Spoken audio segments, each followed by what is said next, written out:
Bonjour et bienvenue à la Critique Excellente pour cette deuxième review de la deuxième partie.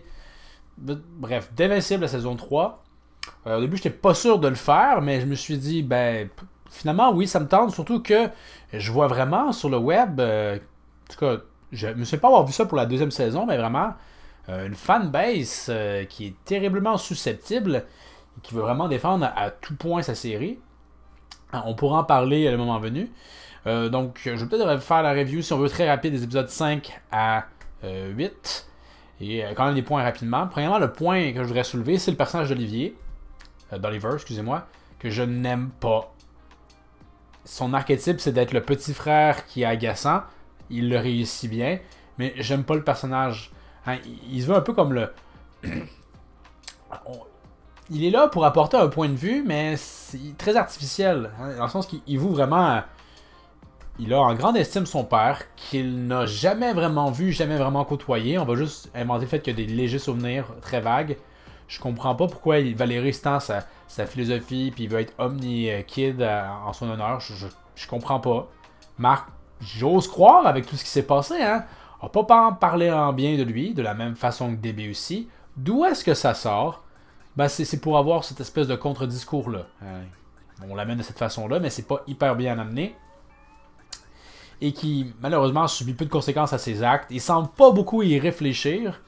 On aurait pu penser que dans Invincible War, ça aurait été plus difficile, puis se rendre compte de comme, hey, je veux être un super-héros, mais ça peut être dur et il faut que je réfléchisse un peu plus. Non. Et même suite à son combat contre Conquest, d'ailleurs, on remercie Conquest de l'avoir fait souffrir, j'apprécie. On aurait aimé qu'il en finisse, mais bon, pas encore, faut croire. Toujours, on dirait pas tant d'évolution par rapport à ça. Et à la fin de ce dernier épisode-là, quand Marc dit « T'avais raison, Oliver, à propos des Mauler Hemstrom », vraiment, là, que tu dis « Ah ouais, toi, gamin de 5, avec l'âge mental d'un enfant de 5 à 10 ans, t'avais raison. Ta vision du monde blanc et noir, oui, c'était vrai. » J'ai détesté ça. D'autant plus que les Mauler ne sont pas très méchants. Est-ce qu'ils ont tué quelqu'un dans toute la série? On n'a pas tant cette impression-là, ils se sont plus entre eux-mêmes tués. De clone à clone, mais c'est pas des méchants sans cœur. Omni-Man a été beaucoup plus meurtrier que ces deux-là. Bref, ce personnage-là, je ne l'aimais pas. J'ai hâte qu'il vieillisse et qu'il soit moins chiant. Mais je pense qu'il va falloir attendre quand même un peu beaucoup, malheureusement. Donc, si on parle de l'épisode 5, ou peut-être l'épisode 4, qui aurait pu être... bien plus court, le passage dans le futur, ça a à peu près rien à part de nous spoiler la propre série, c'est pas tant clair. C'était pas fou, quoi, qu'il y a eu des performances de Immortal qui étaient quand même intéressantes, mais malheureusement, Mark semble être insensible à ses coups. C'est fort dommage. Hein. Immortal, ça va vraiment être détesté à travers la série, c'est dommage. Il aurait dû être mis plus en valeur, mais non, malheureusement. Et surtout, ce qui est intéressant les gens, c'est le passage avec Omni-Man et Allen. On revoit Battle Beastar et c'est un problème que la série, je trouve, aura. C'est qu'on dirait que le comic vient nous surhyper des choses. Et finalement, quand ça arrive, on comprend pas trop pourquoi. Puis on se dit, ok, peut-être qu'on va aller voir le comic. Et qu'on comprend pas non plus d'où est-ce que la hype vient. On dirait presque que c'est des agents infiltrés qui sont là pour nous hyper. Hein? Battle Beastar, dans son premier combat de la saison 1, était plus enthousiasmant que celui-là. Qui était pas spécialement enthousiasmant. Ça a l'air d'être un combat quand même assez serré. Que finalement, à la fin de la saison, on voit que non, parce qu'il semble avoir quand même gagné facilement. Bref, il n'y avait rien de genre, waouh, j'ai trop envie de le voir se battre.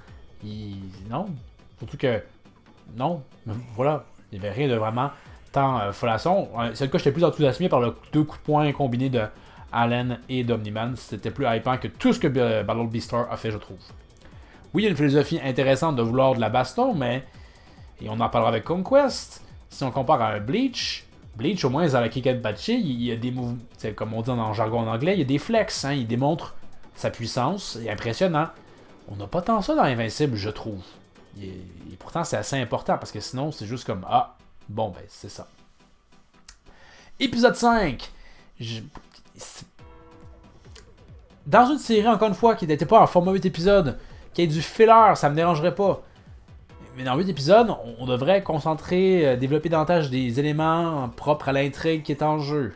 Or, cet épisode-là fait pas tant le café. On introduit des éléments qui sont pas tant utiles pour la suite des choses. Qu'on revienne sur Titan et Machine Head et etc. Je comprends toujours pas pourquoi il ramène Machine Head. Il n'y avait pas besoin de ça. On se rend compte que la Ligue de l'Ordre, je sais pas quoi, secret. Mais il y a juste Liu, hein, le gars qui se transforme en dragon, qui a l'air d'être une menace. Les autres, là, on les voit pas. Il y en a un qui parle. Ils ont l'air d'être des larbins.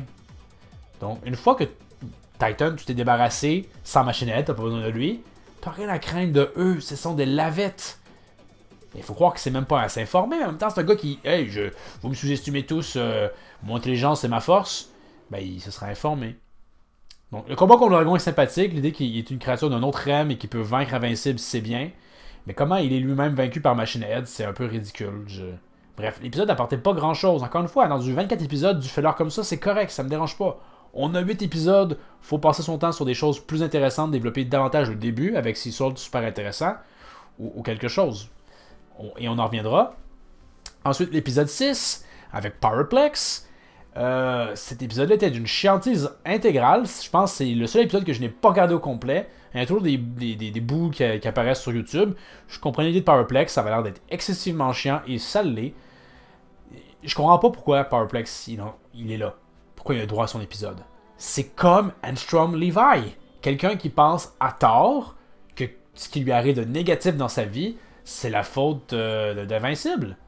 Je veux dire, on le voit qu'il regarde des segments où tu te fais malmener par ton père, c'est pas ta faute, ces choses-là, mais non. Et sa femme l'encourage là-dedans, donc on a 2 crétins pour le prix d'un. Mais à travers cet épisode-là, on a quand même, je trouve, des passages les plus flippants, sombres de toute la série. C'est que l'enfant, le jeune enfant de Powerplex et de sa mère meurt à cause de la bêtise de ses parents. Et même au-delà de ça, hein, quand il fait semblant de ligoter son petit gars qui ne comprend assurément pas ce qui se passe, c'était vraiment terrifiant. Puis j'espère que Powerplex n'aura pas le droit à une rédemption. Il la mérite pas. Bref, c'est juste crétin. Non. Non. C'est pas sa faute. Voilà. C'est terminé. On n'a pas besoin de passer un épisode là-dessus. Encore une fois, rappelons-le. Angstrom Levi, c'est ça. Puissance 1000 parce que il est la réunion de la mémoire de plein de gens qui ont subi des injustices de la part de d'autres invincibles. Powerplex, c'est rien comparé à ça. Mais c'est la même thématique débile d'un méchant qui croit à tort que le héros est responsable de ses torts.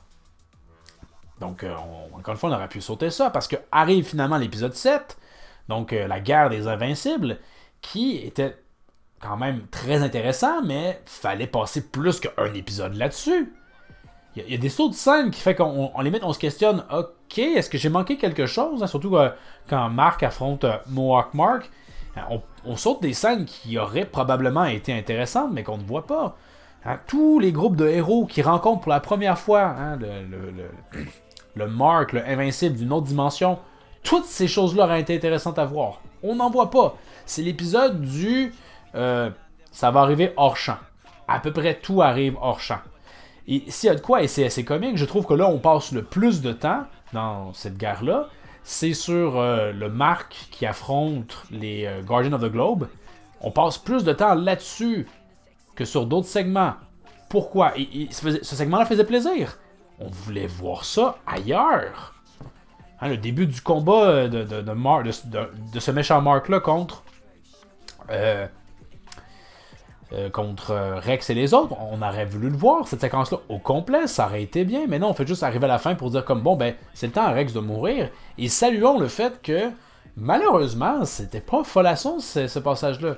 Il y a des bons moments ici et là, mais dans l'ensemble, quand il lance plein d'objets explosifs, il lance des explosions qui semblent être, être moins puissantes qu'une grenade, et ça semble vraiment déranger Mark, qui a quand même réussi à tous les rétamer facilement. Donc, il y a toujours l'excuse de comme, ce Mark, hein, quand c'est ça le fait référence, ce Mark semble être plus fort, plus faible que le nôtre. À quel point les autres le sont. On dirait bien que mon Mark l'est moins, mais il semble être un des plus forts, bref. Mais l'excuse de comme moi, mais c'est parce qu'il est plus faible, etc. À un moment donné, cette excuse-là, elle peut avoir le dos excessivement large. Donc, hein, il se fait lancer des petits explosifs qui font à peu près rien. Il tente de faire exploser une plaque quand même assez grande, mais Mark peut juste voler. Et ensuite, ben juste de comme, je vais faire exploser mon propre squelette. Idée super intéressante. Mais en quoi cette explosion-là, il fait juste exploser son propre squelette. Je sais pas si ça a été expliqué pour en quoi son propre squelette créerait une explosion plus grande qu'une gigantesque plaque de métal. Donc, il y a ça, et aussi, et j'ai pas regardé pleinement le comic, mais je sais quand même passage ici et là, l'explosion a mieux rendu, parce qu'encore une fois, c'est le hors-champ.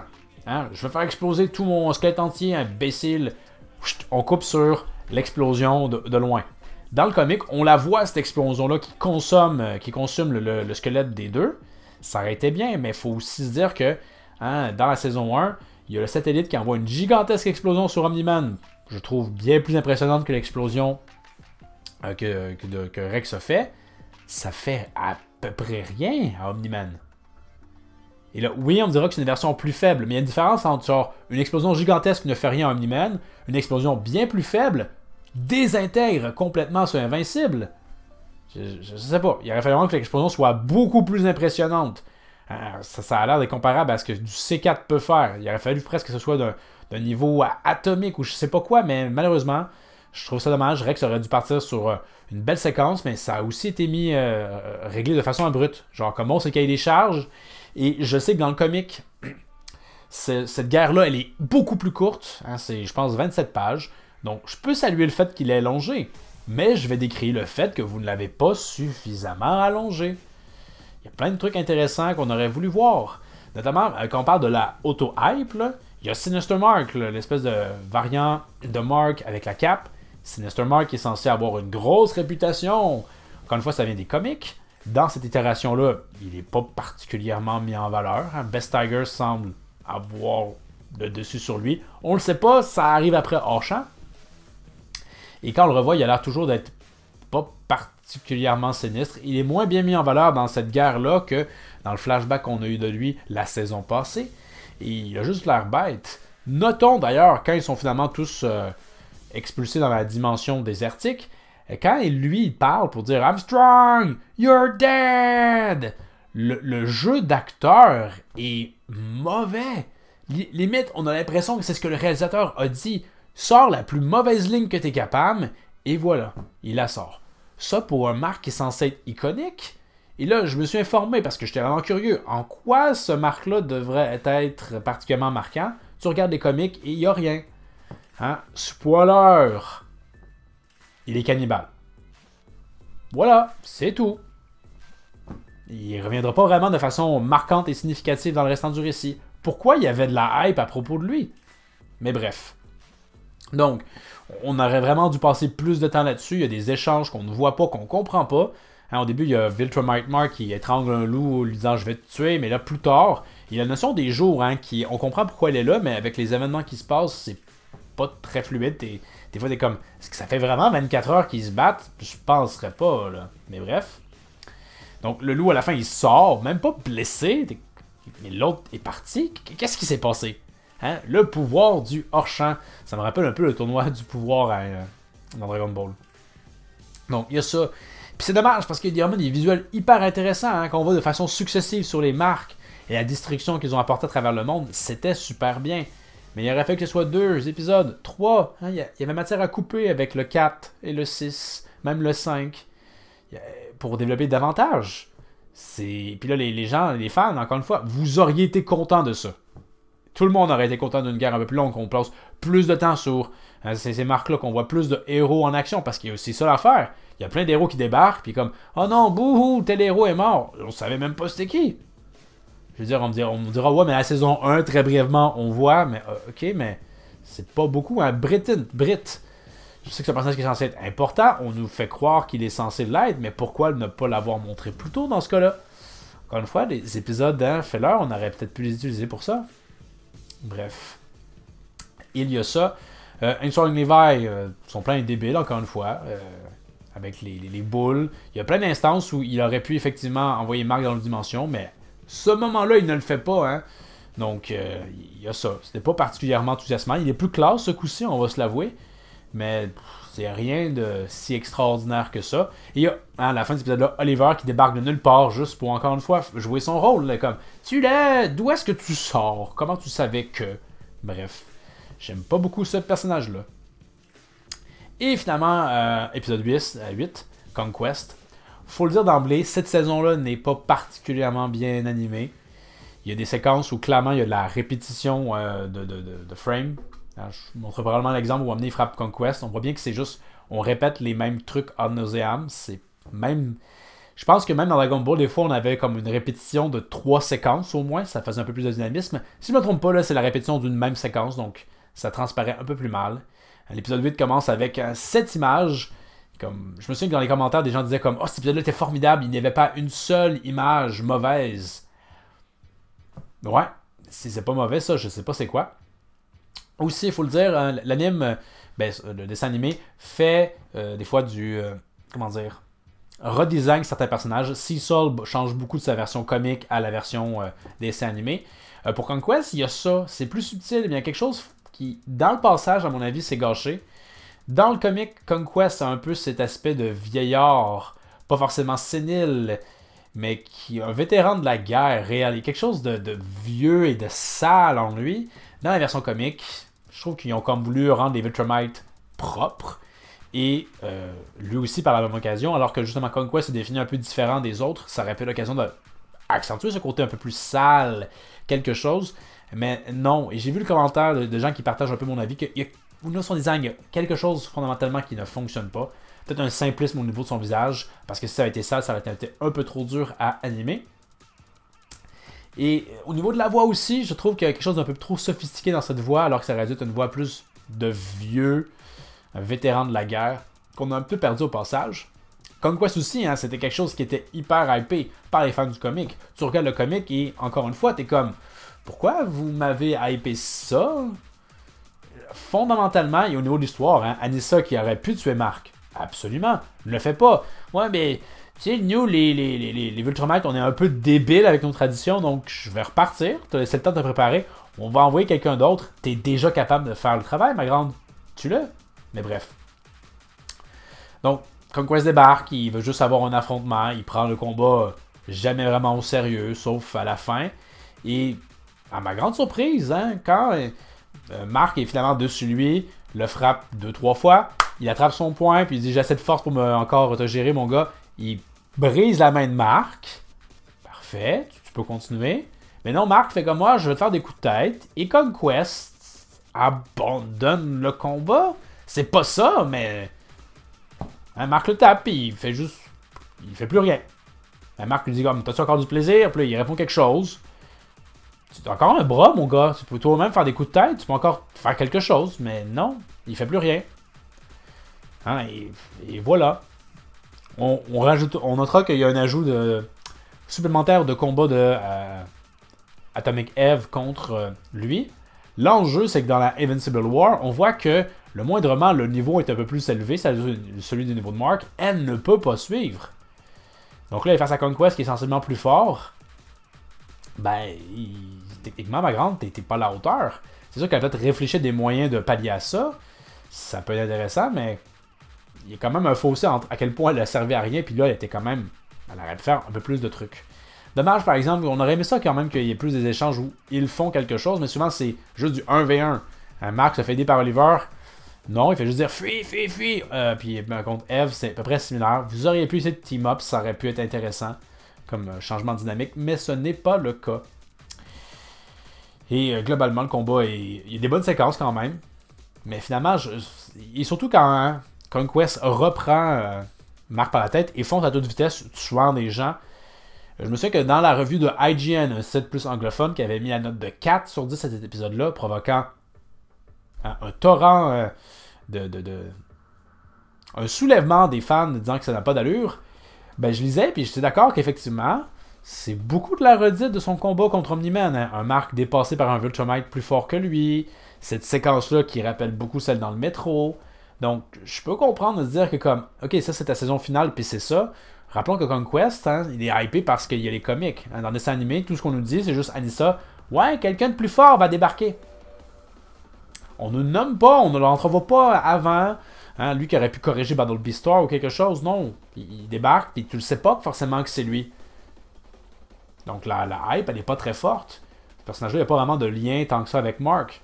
Donc, c'est contrairement à la saison 2 où il y avait un certain build-up réel de Armstrong, ça n'a finalement pas marché, je trouve, là, mais ici, le build-up est assez faible. C'est un peu comme de prendre des cheveux sur la soupe, mais je sais pas, c'était pas hyper enlevant. Et je peux comprendre tout à fait ce 4 sur 10.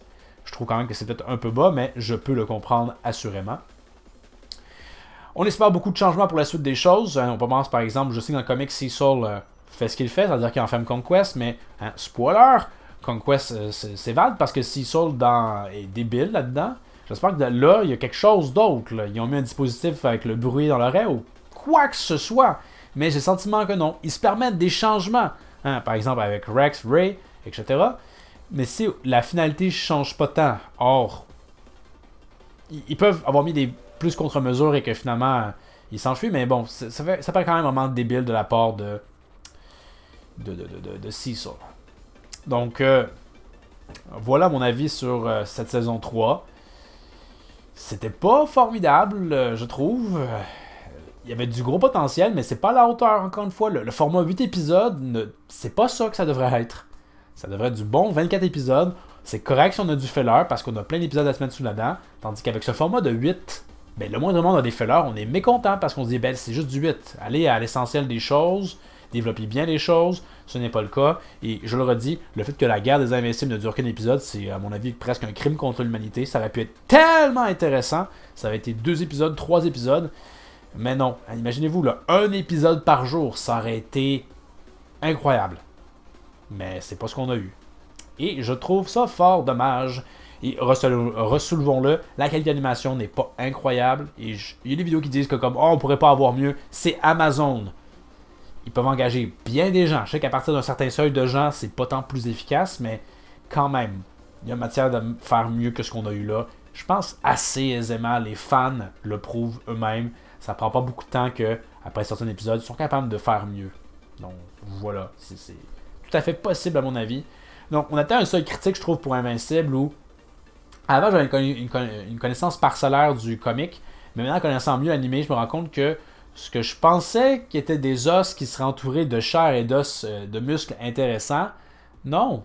Ça s'enchaîne tous très rapidement, sans que ça ait le temps de respirer, comme si le comic était lui-même pensé pour être en format de 8 épisodes, alors qu'il n'a pas ce besoin-là et qu'il pourrait étirer la sauce et développer davantage ses sous-intrigues, ou que les sous-intrigues développent mieux la grande intrigue.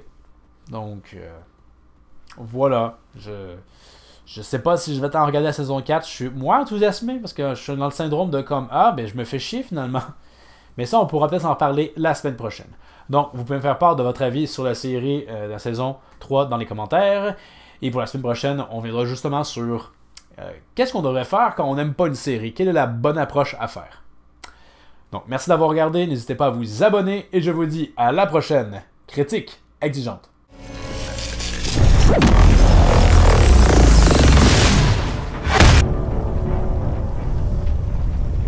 Mm-hmm. And what's that?